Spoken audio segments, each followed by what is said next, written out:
Bonjour, ici le pasteur Joël Spinks et bienvenue à l'émission Vie de foi. Aujourd'hui, j'ai encore le plaisir de recevoir dans les studios Dr Joseph Kabuya Masanka. Merci Bonjour et beaucoup. bienvenue. Bonjour, serviteur de Dieu. Gloire à Dieu, je suis content de vous recevoir encore une Merci. fois. C'est la deuxième fois en fait que vous passez faire une série avec moi Ouais. ici sur le plateau de Vie de foi. Et cette semaine, on parle de l'appel de Dieu, du ministère et aussi de la famille. De la famille. Et c'est tellement important de toucher aux trois éléments parce que Dieu veut justement qu'on puisse avoir des ministères en santé Ouais. sans oublier le La fait qu'on a famille. des enfants, une On a une épouse. épouse. Ouais. Et donc, c'est vraiment des sujets très importants qu'on aborde aujourd'hui. Mais juste avant d'aller plus loin, je veux rappeler nos amis à la maison que vous êtes président des églises de la communauté évangélique de Pentecôte. Oui. Et puis, vous êtes également un professeur dans plusieurs instituts bibliques et théologiques partout à travers le monde. Oui. Et vous voyagez également dans d'autres pays Dans d'autres pays en établissant des ministères et des leaders partout à travers la francophonie. Donc, on dit gloire au À Seigneur Dieu. pour votre Merci. présence ici aujourd'hui, parce que je crois que ce que vous avez reçu de la part de Dieu, que cette connaissance va vraiment aider nos frères et nos sœurs à la maison, justement pour avoir des ministères équilibrés. Oui. Donc, gloire à Dieu. Donc, aujourd'hui, on peut parler justement, oui, on reçoit l'appel de Dieu, mais jamais sans notre famille. Jamais sans notre famille. Oui. Il y a un texte très intéressant qui s'imprime dans mon esprit pendant que nous parlons avec vous, que je vous invite à lire avec moi, dans l'épître de Paul à Timothée au chapitre 3, au verset 1 à 5. Cette parole est certaine. Si quelqu'un aspire à la charge d'évêque, il désire une belle activité.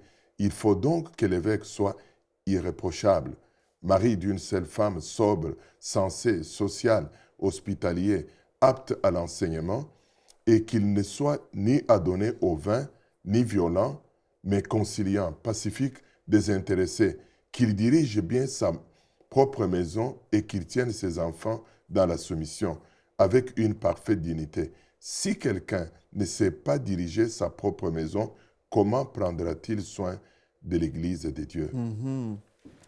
Les trois épîtres de Paul, communément appelées les épîtres pastorales, dans d'autres termes, on parle de manuel du berger, sont très importants et je les recommande aux serviteurs de Dieu de les lire assez souvent parce qu'ils dégagent, ils donnent beaucoup d'informations, beaucoup de renseignements.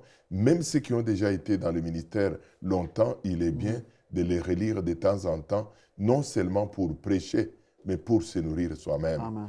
Oui. Et il évoque le cas de l'évêque dans les termes bibliques. L'évêque, l'ancien, représentent la même personne, ou le pasteur. Mais le premier élément que je voudrais mettre sur la table dans nos échanges, c'est que dans d'autres métiers, dans la carrière politique, dans la fonction publique, quelqu'un qui travaille comme un administratif, les gens peuvent se passer de leur qualité de vie morale et de leur vie de famille probablement, mais le ministère repose sur notre qualité de vie morale, aussi notre famille. Absolument. On ne Là, peut pas séparer les deux. On là. ne peut pas séparer les deux non plus. On peut réussir dans la politique, comme on écoute pas mal de scandales Ouais. que les dirigeants, les autorités font. Ils continuent, ils ont une carrière assez brillante, ils réussissent bien. Mais dans le ministère, nous ne pouvons pas laisser la famille derrière. Même si nous donnons l'impression de réussir, ça va nous rattraper. C'est La tellement famille vrai. est très importante.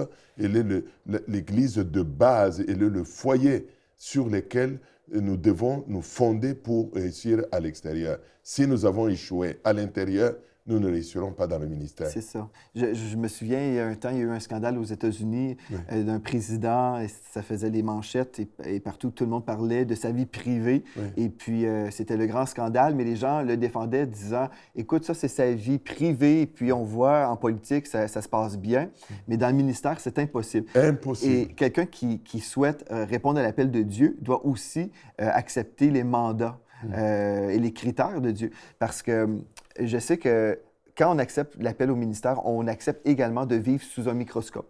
Oui. où les gens vont nous examiner de près. De près. Et puis, des fois, les gens ne vont pas toujours nous examiner avec les Ouais. yeux de Dieu, Ouais. nous voir en Christ, mais ils vont nous voir toujours, des fois, même avec des yeux critiques, qui cherchent même à trouver des limites là où il n'y en a oui, pas. absolument. Là où il n'y en a pas. Oui, mais il faut accepter ça, en fait. Hein. Si on accepte l'appel de Dieu, il faut accepter qu'il y a des standards plus élevés pour les hommes et les femmes de Dieu qui vont faire partie des 5 ministères. Il faut juste l'accepter et accepter aussi de vivre dans la sainteté.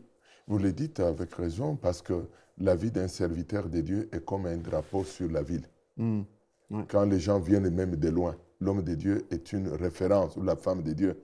Et il doit devenir une référence. Ce n'est pas qu'il est sans défaut non plus, mais le texte que nous venons de lire dresse d'abord des qualités morales. C'est assez intéressant que sur cette liste, il n'y a pas de qualités intellectuelles. Ce n'est pas que Dieu néglige notre background, il en a besoin. Mais nous avons sur cette liste des longs items ou des qualités. On parle qu'il soit sobre, sensé, social, hospitalier, qu'il ne soit pas adonné au vin, qu'il ne soit pas violent. Tout ça sont des qualités morales qui font l'homme de Dieu comme une référence dans les milieux dont il est en train de vivre. Mais il va ajouter qu'il dirige bien sa maison. Oui. Et dans 1 Timothée chapitre 5 au verset 18, nous allons le lire, l'apôtre Paul dit encore à Timothée, « Si quelqu'un ne sait pas diriger sa propre maison, comment prendra-t-il soin de l'Église de Dieu ?» Il souligne encore avec force cette notion de l'importance de notre vie de famille. La grande question que je voudrais que nous examinions ensemble, comment arriver à trouver l'équilibre dans la vie, dans le ministère, surtout pour ceux qui exercent un ministère pastoral, un ministère d'évêque, un ministère probablement d'ancien, alors que le ministère est accapareur. Oui. Le ministère est une charge lourde qui nous demande plus de 8 heures de travail par jour. Dans une semaine, un pasteur peut aller jusqu'à 70 heures de travail. Facilement. Ouais. Et dans certains cas, il y a des pasteurs qui travaillent dans les séculiers, 37 heures, 40 heures. Et il doit faire le ministère. Donc, il se retrouve facilement en train de faire 70 heures de travail dans une journée. Quand est-ce qu'il a le temps de consacrer à sa famille? C'est ça la question la plus importante. Toujours en parlant de la famille, il y a un théologien suisse, il est assez connu, du XVIIIe siècle, Alexandre Vinet, qui dit cette parole importante. Il y a beaucoup d'enfants mal élevés dans les familles sacerdotales. Ça semble choquer, ça semble faire mal, comme une accusation, une condamnation, que les pasteurs ne savent pas élever leurs enfants non plus. Mais ce qu'il dit demande beaucoup de réflexion, parce qu'un autre serviteur de Dieu va reprendre la même pensée, mais en le disant autrement. Et je parle de Jacques von Almen. Il y a une sorte de crime contre nos femmes quand nous sommes loin tous les soirs, et une infidélité aux engagements pris avec elles. On peut aussi commettre l'adultère avec des séances, des visites et une bibliothèque, si l'on ose dire. Donc, il voudrait tout simplement interpeller les serviteurs de Dieu que nous investissons beaucoup à l'extérieur. Oui.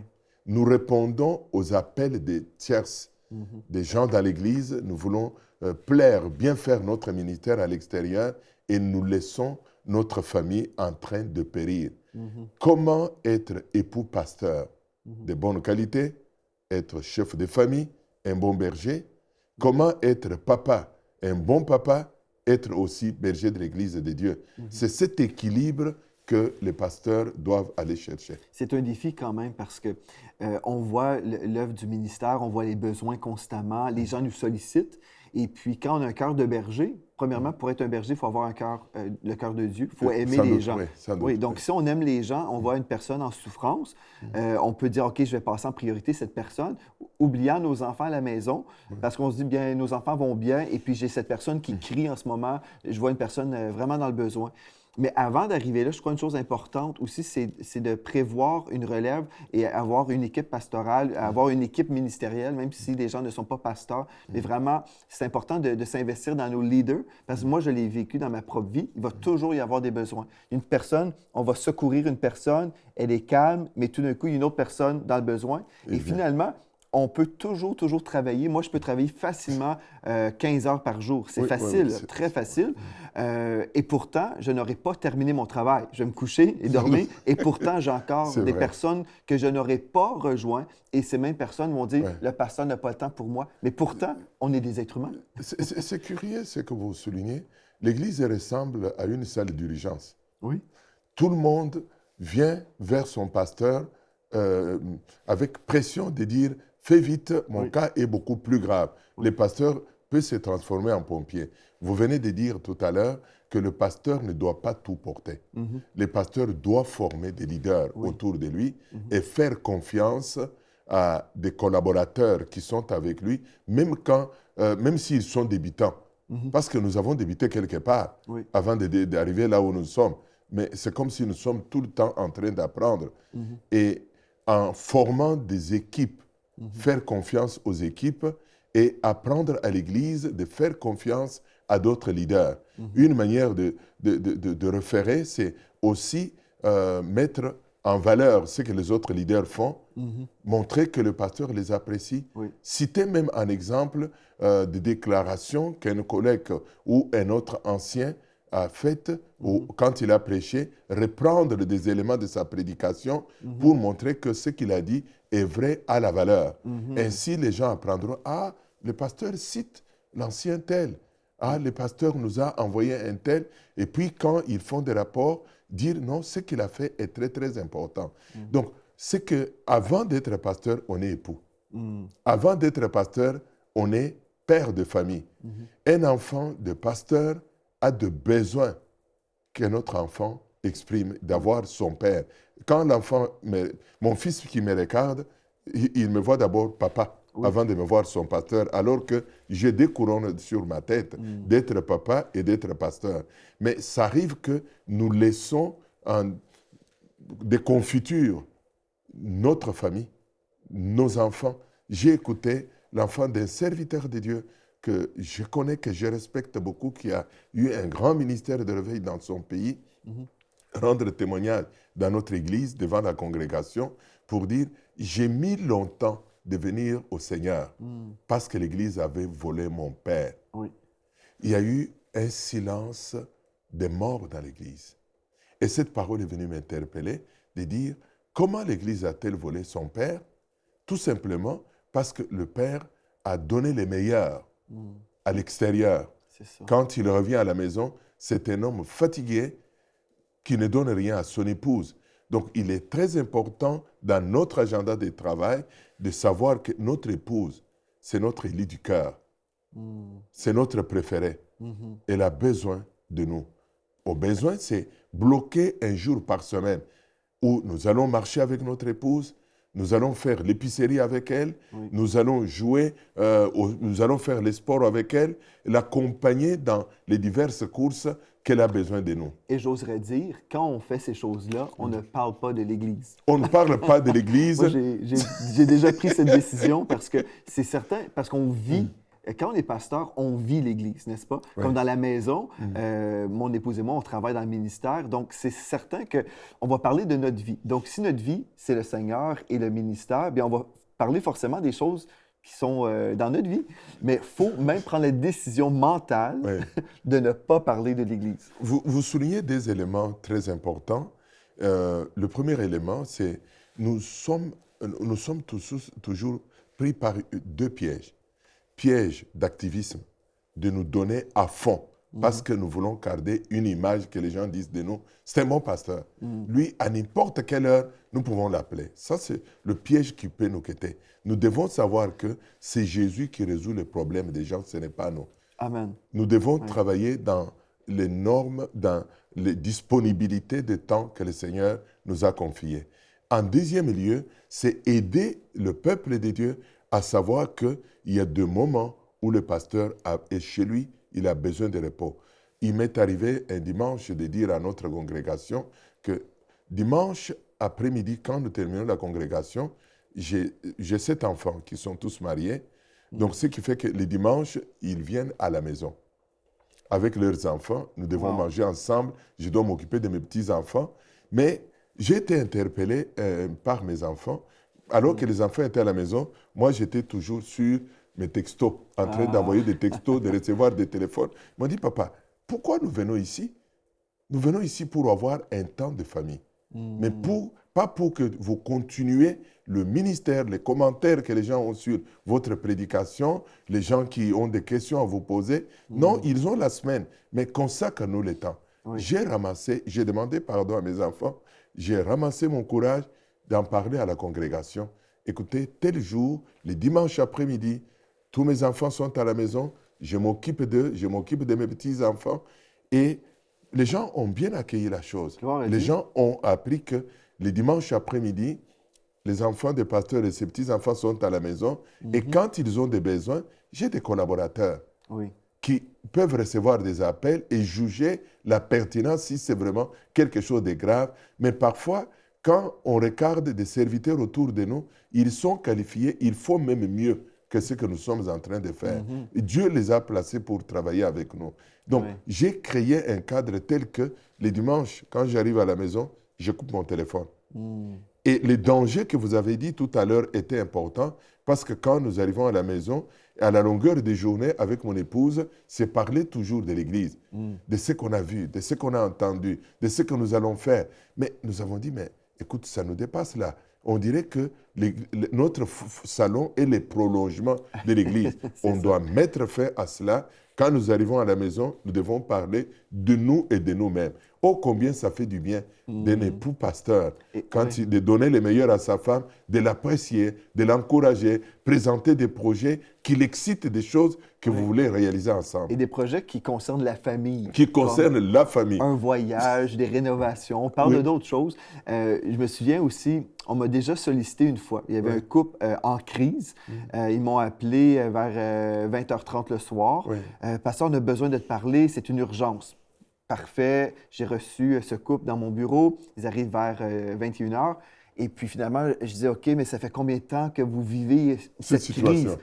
10 ans, pasteur. Ça fait 10 ans. Et là, j'étais comme, vous deviez passer à mon bureau à 21h. Et ça fait 10 ans. On ne pouvait pas se voir demain. Mais j'ai rien dit, mais j'ai pensé. Et il faut vraiment réaliser, il faut établir un budget de notre temps. Des fois, les gens ne réalisent pas que le temps, c'est comme, il faut trouver un budget, même pour notre temps, là, pour notre calendrier, et dire, il y a des journées, bon, voici ce que je vais faire dans cette journée. Et j'ai fait ça, moi, avec mon calendrier. Une journée pour l'étude biblique, une journée pour la télévision, une journée pour la relation d'aide. Et j'ai divisé mon temps.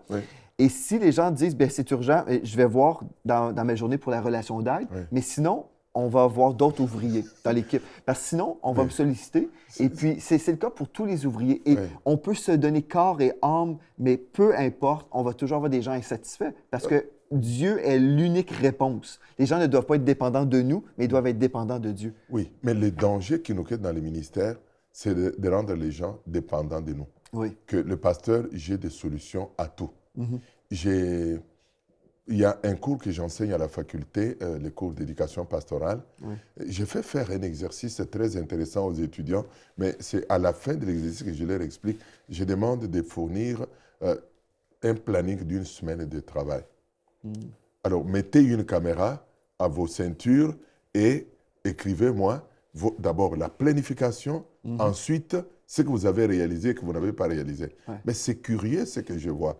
Alors, je démontre aux uns et aux autres, aux étudiants, vous voyez dans votre planification, moins de temps pour la famille, beaucoup de temps à l'extérieur, et vous n'avez même pas le temps pour vous-même. Et je partage mon expérience d'il y a 40 ans. J'étais un jeune pasteur, je venais d'arriver dans le ministère. Je répondais à tous les appels. J'arrivais chez moi épuisé. Ce qui m'a interpellé, c'est quand mon épouse m'a demandé un jour, est-ce que je peux prendre un rendez-vous avec toi? Wow. Alors, j'ai compris que j'étais sur une pente glissante. Si mon épouse peut me demander à prendre un rendez-vous, mais j'ai travaillé pour résoudre des problèmes des gens à l'extérieur. Mais tout chez moi, était abandonné. C'est ainsi que une dame missionnaire qui travaillait avec moi m'a appelé. Frère Kabouya, tu ne termineras pas les problèmes des gens. Les gens auront toujours des problèmes. Si tu réponds à tout, soit tu es orgueilleux, tu veux juste impressionner les gens de ce que tu veux faire, ou carrément tu es un homme lâche que les gens manipulent. Alors, tous les problèmes que vous allez chercher à résoudre, ça rejoint ce que vous venez de dire, n'ont pas commencé aujourd'hui. Établis des limites dans ce que vous pouvez faire. Vous ne pouvez pas donner plus de ce que vous avez. Mais quand vous avez une famille en santé, vous êtes efficace à l'extérieur. Quand quelqu'un vous appelle en détresse, prends le soin de lui dire tout simplement, nous allons nous voir à telle période, prie avec la personne et rends les gens responsables de leur vie. Que les gens soient capables de se fouiller la parole de Dieu, de chercher des solutions, de se tenir en prière devant la face de Dieu. Et lorsque les gens sont responsables, ils ne sont pas dépendants, ils sont matures et vous pouvez dormir. Mais si vous faites de votre église une église de bébés, vous êtes dans une pouponnière, donc c'est que vous allez tournoyer à chaque couveuse pour donner berceau, pour donner les biberons et des bonbons. Et à la fin de la journée, vous êtes épuisé. Et il y a des serviteurs comme moi, comme vous, qui arrivent chez eux complètement épuisés, qui ne peuvent rien apporter à leurs épouses, apporter à leurs enfants. Mais les enfants attendent que leur père les amène au sport, qu'il assiste à une école, à la réunion des parents à l'école, pas simplement envoyer votre épouse, que vous alliez les chercher, vous alliez à cette réunion, vous parliez avec les enseignants et que vous prenez les enfants après l'école, vous rentrez avec eux à la maison, vous les amenez faire les sports, toutes les activités, trouvez toujours le temps à donner à vos enfants parce que en élevant les enfants, vous constaterez qu'il y a à chaque phase de la vie d'un enfant, il y a une touche de papa, il y a une touche de maman. Mais il ne faut pas laisser les enfants grandir assoiffés de leur père qui n'a pas été présent dans leur vie. Donc, ce que je voudrais souligner, c'est que vous pouvez être à la maison chez vous, tomber dans une piège de moi-même. J'ai toujours le téléphone à l'oreille, j'ai toujours un cellulaire pour retourner des textos à des gens qui me demandent, me posent des questions à gauche, à droite. Donc, c'est une présence passive. Mais nous devons être chez nous, dans notre corps, dans notre âme, dans notre esprit, et vivre une vie de famille. Où nous pouvons parler à notre épouse sur la famille, parler avec nos enfants, répondre à leurs besoins, répondre à leurs préoccupations, que les enfants sentent que le ministère de pasteur n'a pas fait de notre père un démissionnaire. Nous sommes restés avec un papa figurant. Une chose importante aussi, je crois, c'est que Dieu est celui qui bâtit son Église, n'est-ce pas? Dieu bâtit son Église. Et des fois, en tant que pasteur, on a l'impression que c'est nous bâtissons notre Église. Mais en fait, non, c'est Dieu qui bâtit l'Église. Et nous sommes les sous-bergers. On est là pour prendre soin des brebis qui appartiennent à Jésus. Et des fois, on s'imagine, bien là, je dois prendre soin de telle brebis parce qu'en fait, on est responsable. On prend la responsabilité de bâtir cette Église. Et si je prends soin de toutes ces brebis-là, bien finalement, on va avoir une Église nombreuse. Et puis, mais en fait, c'est faux, hein? Parce que des fois, on va s'investir dans des personnes, on va semer de l'argent, on va semer du temps, on va vraiment prendre beaucoup de temps et ces mêmes personnes vont quitter l'Église. Et quand ces personnes, excusez-moi, parce que quand ces personnes quittent l'Église et les gens dans lesquels nous avons le plus investi sont les gens qui quittent l'Église sans dire même au revoir. Oui, absolument, sans dire merci.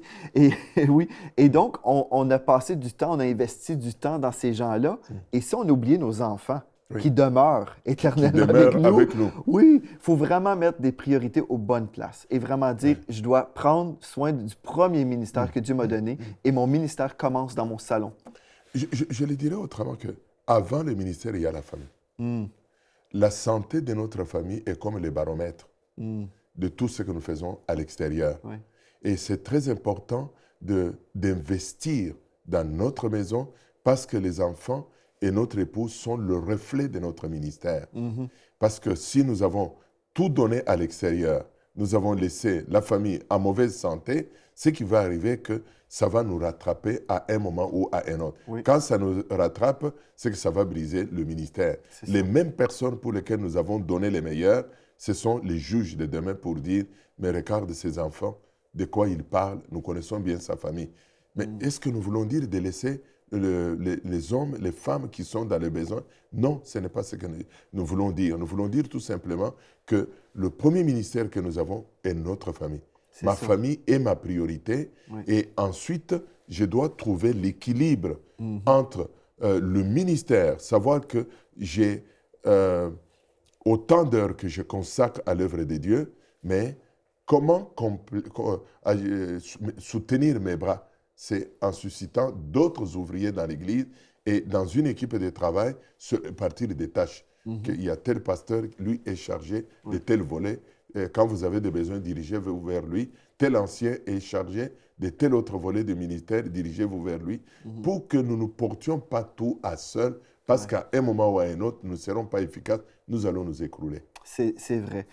Bien, gloire à Dieu. Et pour avoir cette équipe qui nous entoure, on doit enseigner sur la loyauté aussi, une autre chose. Parce que là, sinon, on peut parler d'un autre sujet, mais la loyauté, il faut avoir des gens qui nous aiment, qui aiment l'Église, qui aiment les brebis et qui veulent marcher dans ce chemin de la loyauté. Parce que sinon, on va avoir des gens qui vont créer de la division et ça, c'est une autre émission. Oui, sans doute, oui. C'est une autre émission. Oui, vous le dites avec raison. Dieu cherche des hommes et des femmes fidèles. Nous investir, oui. Il arrive des fois que le pasteur a été blessé, a été déçu et qu'il est comme brûlé, qu'il ne fait confiance à personne pour dire « Regarde, j'ai formé tel, j'ai investi dans la vie d'un tel, il a semé la division, il a amené les gens ailleurs alors que je lui faisais confiance, je lui laissais l'église, il allait chez les membres, il intoxiquait les membres, il soulevait les membres. » Ces choses existeront toujours. L'apôtre Paul nous montre l'exemple. Alexandre Desforges m'a fait beaucoup de mal. Démas m'a abandonné. Il est rentré dans le monde. Tant que l'Église existera, il y aura toujours des déceptions. Mais nous devons regarder des bonnes personnes que le Seigneur nous donne. Elles sont plus nombreuses que ceux qui nous ont blessés et nous ont laissés avec beaucoup de douleurs et de mauvais souvenirs derrière. Et c'est ça, je pense, en tant que pasteur, souvent, les brebis qui attirent notre attention, en fait, ce sont les brebis qui sont en problème, n'est-ce pas? Oui. Mais toutes les bonnes personnes qui sont là, qui veulent vraiment, qui nous encouragent, on n'a pas vraiment, on ne porte pas attention parce qu'ils vont bien. Mais en fait, c'est ça, des fois, en tant que pasteur, on doit choisir aussi d'avoir le focus de Dieu et de voir l'ensemble de l'Église. Bon, ben Dieu bénit à tel endroit, ici. Et puis, oui, il y a des défis, mais souvent, c'est ça, hein, le pasteur va se concentrer sur les défis. Et puis, des fois, on perd la vision d'ensemble. Mais demain, on va poursuivre dans notre prochaine émission. Justement, on va continuer à parler de la famille, du ministère, la vocation.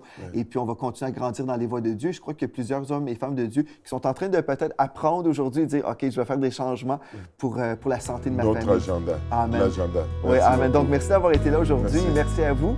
Et d'ici à demain, soyez richement bénis.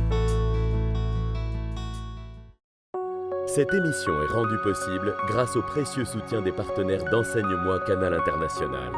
Retrouvez tous nos programmes sur enseigne-moi.com.